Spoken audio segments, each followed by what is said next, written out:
নমস্কার বন্ধুরা, কেমন আছো তোমরা সবাই? আশা করি ভালো আছো। আমি অনেক ভালো আছি। আজ বাসায় প্রথমবার ট্রাই করলাম আলুর পরোটা, তাই ভাবলাম তোমাদের সঙ্গে একটু শেয়ার করি। আমি এখানে নিয়েছি একটা আলুর ভিতর নিয়েছি 1 চামচ লবণ ও মরিচের গুঁড়ো। তোমরা চাইলে এখানে ধনিয়া পাতা অ্যাড করতে পারো, আমি করি নাই। তারপরে এখানে নিয়েছি একটা লেচি। পরোটার জন্য আগে থেকে আটাটা মেখে নিয়েছিলাম। তারপরে পরোটাটা বলে নিতে হবে। বলার পরে এখানে আলুর পুরটা পরোটার ভিতরে আমি দিয়ে দিয়েছি। দিয়ে আবার একটা গুটি তৈরি করে এখানে আমি বেলে নিব। সুন্দর করে গোল করে বলতে হবে, আস্তে আস্তে বলতে হবে। কিছু পরিমাণ ময়দা লাগলে ময়দা এখানে অ্যাড করতে পারো, বেশি জোরে বলা যাবে না, বললে ফেটে যাবে।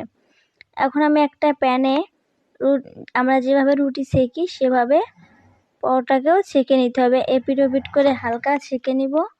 তারপরে কিছুক্ষণ পর এপিট ওপিট হয়ে গেলে হালকা তেল দিয়ে ভেজে নিতে হবে।